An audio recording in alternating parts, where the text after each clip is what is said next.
Hello everyone, welcome to our YouTube channel study with friends. बाल विकास और शिक्षा शास्त्र का जो टॉपिक चल रहा है उसके अंतर्गत आज हम पढ़ने वाले हैं बुद्धि निर्माण एवं बहुआयामी बुद्धि। ठीक, इसको इंग्लिश में बोला जाएगा construct of intelligence and multi dimensional intelligence.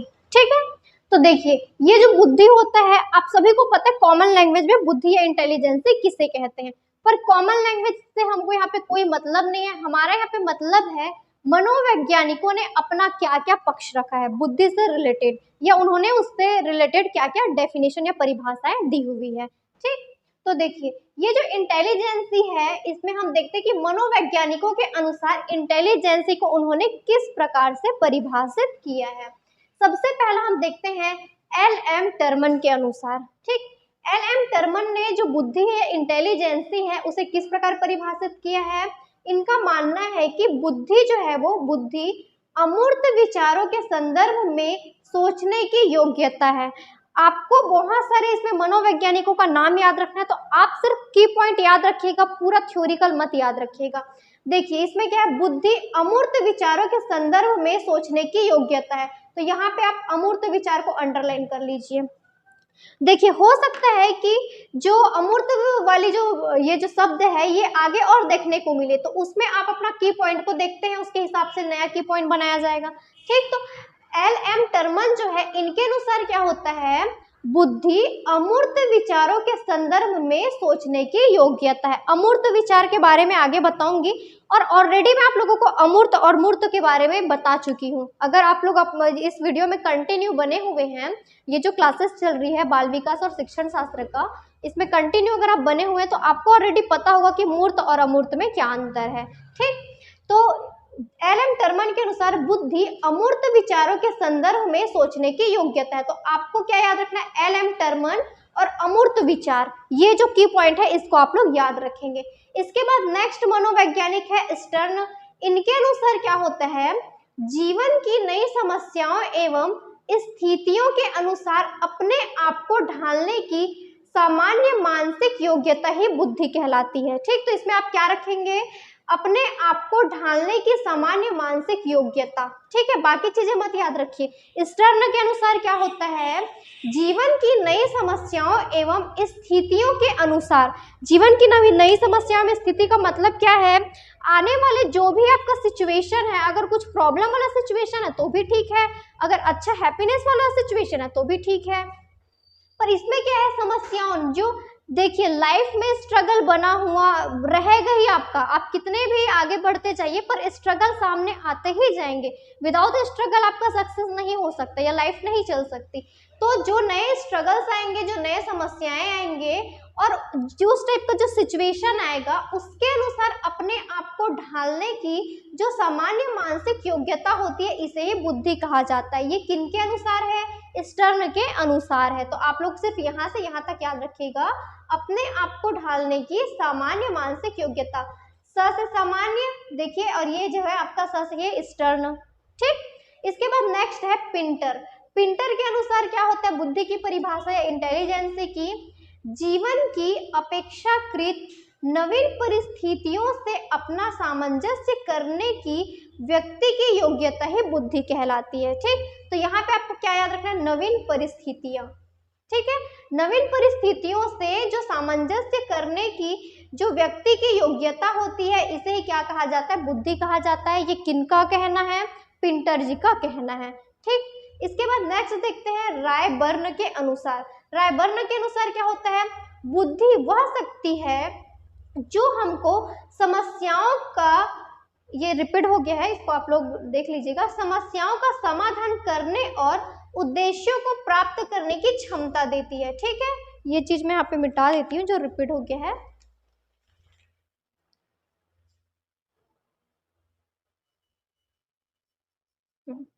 चलिए, रायबर्न का क्या कहना है कि बुद्धि वह शक्ति है जो हमको समस्याओं का समाधान करने और उद्देश्यों को प्राप्त करने की क्षमता देती है।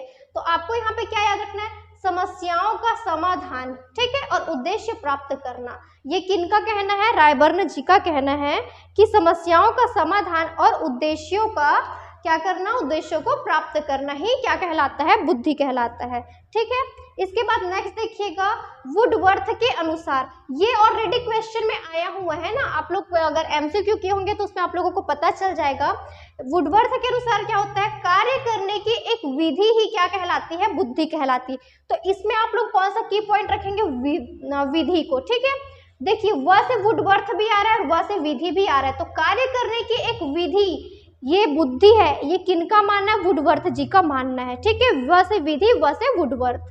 इसके बाद नेक्स्ट देखते हैं वुड्रो के अनुसार, इसमें आप लोग ये नहीं कर देना ना वुड्रो में व से वुड्रो व से विधि, ये नहीं करना है, वुडवर्थ और ये विधि ये याद रखना है। इसके बाद वुड्रो के अनुसार क्या होता है, बुद्धि जो है ज्ञान का अर्जन करने की क्षमता होती है, ज्ञान का अर्जन करने की क्षमता ही बुद्धि होती है। ये किनका मानना है, वुड्रो का मानना है। ये छोटा छोटा सा डेफिनेशन है, ये याद रख सकते हैं, पर जो बड़ा बड़ा डेफिनेशन है ना, इसमें आप लोग की पॉइंट को याद रखते हुए चलिएगा। ठीक है, ये वुड्रो का हो गया। इसके बाद नेक्स्ट देखते हैं हेनमान के अनुसार। हेनमान के अनुसार क्या है, बुद्धि में देश तत्व होते हैं, देश तत्व होते हैं मतलब उसमें जो मेन क्या क्या होते हैं, ज्ञान की क्षमता एवं निहित ज्ञान, ये है बुद्धि में देश तत्व जो शामिल होते हैं वो है ज्ञान की क्षमता एवं निहित ज्ञान। ये किसने ये डेफिनेशन दिया है, हेनमान ने ये डेफिनेशन दिया हुआ है। ठीक है, इसके बाद नेक्स्ट देखिएगा थार्नडाइक के अनुसार, ये थार्नडाइक के बारे में हम लोगों ने ऑलरेडी पढ़ा हुआ है। ठीक, सत्य या तथ्य के दृष्टिकोण से उत्तम प्रतिक्रियाओं की शक्ति ही बुद्धि कहलाती है। आप यहाँ पे सत्य या तथ्य को बस याद रखिएगा, सत्य या तथ्य के दृष्टिकोण से उत्तम प्रतिक्रियाओं की शक्ति क्या कहलाती है, बुद्धि कहलाती है। तो आप लोग इसमें इस वाले की पॉइंट को याद रखिएगा, मतलब आप लोग ऐसा याद रखिए कि वो जो पॉइंट है आपको दिखे और बाकी की चीजें जैसे ये है सत्य या तथ्य, ये तो सामने में देगा, एज इट इज देगा, क्योंकि डेफिनेशन है। तो डेफिनेशन देखिए, जो डेफिनेशन मनोवैज्ञानिक ने जैसा एज इट इज दिया है ना, क्वेश्चन में एज इट इज ही पूछेगा, उसको चेंज नहीं किया जा सकता क्योंकि वो उनके द्वारा दिया गया है, उसमें कोई अपना थॉट डाल करके नहीं बनाएगा अगर डेफिनेशन से क्वेश्चन पूछा तो। ठीक, इसके बाद नेक्स्ट है कॉल्विन के अनुसार। कॉल्विन जो है इनके अनुसार क्या होता है, यदि व्यक्ति ने अपने वातावरण से सामंजस्य करना सीख लिया है या सीख सकता है तो उसमें बुद्धि है। ठीक है, अगर जो व्यक्ति है, देखिए सामंजस्य वाला यहाँ पे भी आता है इसमें, लेकिन नवीन परिस्थितियों से, और इसमें क्या बोल रहा है, अपने वातावरण से सामंजस्य। ठीक है, इस पॉइंट को आप याद रखिएगा, अपने वातावरण से सामंजस्य के बारे में बात करता है कॉल्विन, और नई स्थितियों और समस्याओं से के लिए जो बोला गया है, या सॉरी पिंटर में है, नवीन परिस्थितियों से अपना सामंजस्य बोला गया है। इसमें नवीन परिस्थिति और इसमें अपने वातावरण से सामंजस्य के बारे में बात की है कॉल्विन। क्लियर है, ये 9 मनोवैज्ञानिक है और इनके जो द्वारा जो दिया गया डेफिनेशन है ये आप लोगों को याद रखना, की पॉइंट से याद रखिएगा। जिसमें से बता रही हूँ ये जो छोटा छोटा है, ये जैसे वुडवर्थ है, वुड्रो, ये ऑलरेडी आया हुआ है। ठीक, तो इसको आप लोग याद रख लीजिएगा।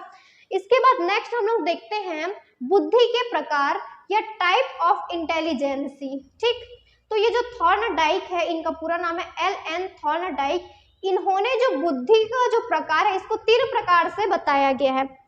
यह जो थॉर्नडाइक है इनके अनुसार जो इंटेलिजेंसी होती है वो 3 प्रकार की होती है। कौन कौन सी 3 प्रकार की, सबसे पहला है सामाजिक बुद्धि, दूसरा है अमूर्त बुद्धि और तीसरा है मूर्त बुद्धि। पहला सामाजिक बुद्धि, इसी को बोला जाता है सोशल इंटेलिजेंसी। अमूर्त बुद्धि जिसको बोला जाता है एब्स्ट्रैक्ट इंटेलिजेंसी, और नेक्स्ट है मूर्त बुद्धि जिसे बोला जाता है कॉन्क्रीट इंटेलिजेंसी। ठीक है, तो देखिए ये जो सामाजिक बुद्धि है इसमें क्या होता है, जैसे देखिए सामाजिक का मतलब समाज में क्या एक ही व्यक्ति रहता है, क्या नहीं रहता है, समाज में बहुत सारे व्यक्ति रहते हैं। तो अगर किसी एक व्यक्ति के द्वारा दूसरे व्यक्ति को सही ढंग से समझा जाता है, उनकी जो विचारधारा है या उनका जो सिचुएशन है, इनको अगर एक व्यक्ति के द्वारा दूसरे व्यक्ति का ये सारी जो परिस्थितियां उसको अगर सही ढंग से समझने की क्षमता होती है। ठीक है, यहाँ पे मैंने लिखा है एक व्यक्ति द्वारा दूसरे व्यक्ति को ठीक ढंग से समझना तथा व्यवहार कुशलता दिखाना। व्यवहार कुशलता का मतलब ये होता है कि देखिए उनसे आपसी जो संबंध हो वो बहुत अच्छा हो, ये भी है। दूसरा व्यवहार कुशलता का मतलब ये है कि अगर उसको हेल्प की नीड है तो आपका एक फर्ज बनता है कि उनको हेल्प देना। तो वो सामने वाला जो व्यक्ति है वो दूसरे व्यक्ति की अगर हेल्प कर रहा है तो ये भी एक प्रकार का व्यवहार कुशलता हुआ, है ना। तो सामाजिक बुद्धि का मतलब यही है सोशल इंटेलिजेंसी का, कि एक व्यक्ति के द्वारा, समाज के एक व्यक्ति के द्वारा यदि दूसरे व्यक्ति को ठीक ढंग से समझना हो गया या उनसे जो व्यवहार कुशलता दिखाना हो गया, तो ये सारी चीजें सामाजिक बुद्धि के अंतर्गत आती है। और इस प्रकार के जो लोग रहते हैं उनका सामाजिक संबंध अच्छा रहता है, ठीक है, जो सोशल रिलेशनशिप रहता है ये अच्छा रहता है। मतलब समाज में जितने भी प्रकार के व्यक्ति रहते हैं उनके साथ उनका तालमेल बहुत अच्छा रहता है, बॉन्डिशन बहुत अच्छा रहता है, मतलब इनका समाज में एक ओहदा रहता है, ठीक। इसके बाद नेक्स्ट है अमूर्त बुद्धि, जिसको बोला जाता है एब्स्ट्रैक्ट इंटेलिजेंसी। ये जो अमूर्त बुद्धि है, देखिए अमूर्त का मतलब जिसका कोई आकार नहीं होता ना, एक कल्पना, संकल्पना बोल सकते हैं इसको, मतलब ऐसी चीजें जो काल्पनिक होती है, आप सोच करके आपके मन में वो चीजें जो है काल्पनिक चीजें हैं जिसको कल्पना करने के बाद उसको आप करने का ट्राई करते हैं, ये आपका अमूर्त कहलाता है, अमूर्त ज्ञान, ठीक है। यह अमूर्त आपका बुद्धि है, एब्स्ट्रैक्ट इंटेलिजेंसी। तो इसमें मैंने लिखा हुआ है, देखिए संकल्पना और निराकार। संकल्पना का मतलब जैसे जो माइंड में आपके थॉट आते हैं या जिस प्रकार की इमेजिनेशन आती है, तो ये सारी चीजें जो है अमूर्त बुद्धि के अंतर्गत आ जाता है। और इसका प्रॉपर कोई आकार नहीं होता है, क्योंकि आपकी कल्पनाओं का कोई आकार होता है क्या, छोटा बड़ा लंबा चौड़ा, ऐसा कुछ भी तो नहीं होता है ना। कल्पना एक कल्पना होती है, चाहे वो जैसी भी हो, है ना। तो अमूर्त बुद्धि में याद रखिएगा, जो इस टाइप के जिनमें अमूर्त बुद्धि पाई जाती है या एब्स्ट्रैक्ट इंटेलिजेंसी वाला जो लक्षण रहता है, तो ये ज्यादातर ऐसे लोग जो है आपके गणितज्ञ बनने की ओर अग्रसर रहते हैं या कहानीकार बनने की ओर अग्रसर रहते हैं या चित्रकार बनना, क्योंकि चित्रकारी जो है किसी का देख करके कॉपी पेस्ट करना चित्रकारी नहीं कहलाता है। मन में जो कल्पनाएं होती है उस कल्पनाओं को वो वहां पे चित्र के माध्यम से या पेंट करके जो दिखाते हैं, इसे ही जो भाव वो कल्पना करके जो भाव वो सोचे रहते हैं उसको उस पेंटिंग के माध्यम से अगर लोगों के सामने शो करते हैं, तो ये एक आपका पेंटर का काम हो गया, कॉपी पेस्ट करना नहीं होता है ना। उसी प्रकार जो गणितज्ञ है, क्योंकि गणितज्ञ का मतलब उसमें आपका कल्पना करना बहुत जरूरी है ना। जब तक वो जितने सारे जो मैथ्स आए कहाँ से आए, ऐसा तो नहीं है कि जो पहला फर्स्ट टाइम जिसने मैथ्स बनाया है वो पहले से सीख के आया होगा, उसने कल्पना किया है ना, तभी तो वो आगे लेकर के आए हैं, ठीक है। सेम थिंग हो गया आपका चित्रकार के लिए हो गया, पेंटर का वाला मैंने बता दिया, गणितज्ञ के लिए हो गया, ठीक है। इसके बाद नेक्स्ट देखते हैं मूर्त बुद्धि। ये जो मूर्त बुद्धि होता है इसे ही व्यवहारिक बुद्धि भी कहा जाता है, जिसको इंग्लिश में बोलते हैं प्रैक्टिकल इंटेलिजेंसी। इसको प्रैक्टिकल इंटेलिजेंसी क्यों बोलते हैं, जैसे कि देखिए अमूर्त बुद्धि में इसका कोई आकार नहीं होता है, लेकिन मूर्त बुद्धि में कोई ना कोई आकार होता है, जैसे ठोस हो गया। तो मूर्त बुद्धि का मतलब ये है कि आप जिस चीज को देख करके प्रैक्टिकल कर रहे हैं या किसी चीज को आप छू करके उसके हिसाब से आप अपना वर्क कर रहे हैं, इसीलिए इसको व्यवहारिक बुद्धि या प्रैक्टिकल इंटेलिजेंस भी कहा जाता है। इसमें कोई ना कोई आकार होता है, तो जिस चीज को आप देख करके प्रैक्टिकल करते हैं, सामने में मूर्त बुद्धि में याद रखिएगा आपको ऑलरेडी उस चीज को देखने को मिलेगा, उसके बाद आप उसे करेंगे। लेकिन अमूर्त में ऐसा नहीं होता है, वो आपका इमेजिनेशन होता है। क्लियर है ये। इसके बाद नेक्स्ट देखते हैं बुद्धि के सिद्धांत या थ्योरी ऑफ इंटेलिजेंसी। सबसे पहला सिद्धांत है एक कारक सिद्धांत, जिसको बोला जाता है यूनिफैक्टर थ्योरी। ठीक है, ये जो एक कारक सिद्धांत है इसका प्रतिपादन है ये किया है इन्होंने, है बीने ने किया है। ठीक है, और ये जो सिद्धांत है इसका अगर समर्थन देने का श्रेय बोला जाएगा या उसे आगे बढ़ाने का जो श्रेय है ये मिला है टर्मैन तथा स्टर्न को। ठीक है, टर्मैन और स्टर्न ये दो मनोवैज्ञानिक हैं, इन्हीं को एक कारक सिद्धांत को समर्थन देने या आगे बढ़ाने का श्रेय दिया गया है, जिसका प्रतिपादन बीने ने किया है। ठीक है, इंग्लिश में इसका स्पेलिंग BINET लिखा जाता है और हिंदी में इसको बीने प्रोनाउंसिएशन किया जाता है। क्लियर है ये। इसके बाद देखिएगा ये जो सिद्धांत है इसमें क्या होता है, इस सिद्धांत के अनुसार बुद्धि को एक शक्ति या कारक के रूप में माना गया है। ठीक है, किस सिद्धांत के अनुसार, एक कारक का जो सिद्धांत है, देखिए एक कारक का सिद्धांत में बुद्धि को एक शक्ति या कारक के रूप में माना गया है। क्लियर है। इसके बाद देखते हैं सेकंड जो सिद्धांत है द्विकारक सिद्धांत, जिसको बोला जाता है टू फैक्टर इंटेलिजेंसी। ठीक है, सॉरी टू फैक्टर थ्योरी। ये जो द्विकारक सिद्धांत है इसके अगर प्रतिपादक देखा जाएगा तो इसके प्रतिपादक है स्पीयरमैन।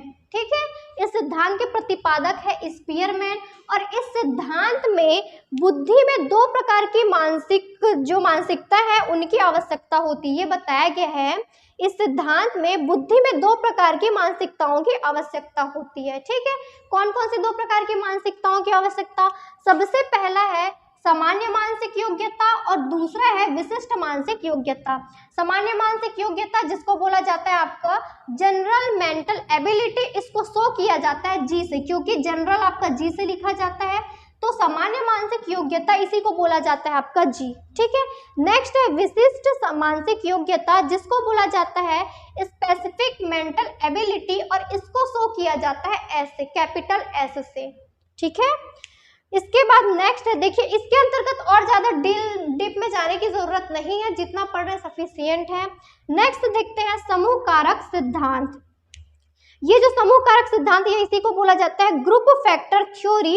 इस समूह कारक सिद्धांत के प्रतिपादक है थर्स्टन, ठीक है। थर्स्टन इसके प्रतिपादक हैं, और इसके बारे में ये जो सिद्धांत है इसके बारे में जो चीजें हैं वो हम आगे नेक्स्ट क्लास में करेंगे, अदरवाइज वीडियो बहुत लंबा हो जाएगा, और ज्यादा लंबा होगा तो आपको इंटरेस्ट नहीं आएगा, ठीक। तो इतनी सारी चीजें आप लोग नोट डाउन करिएगा।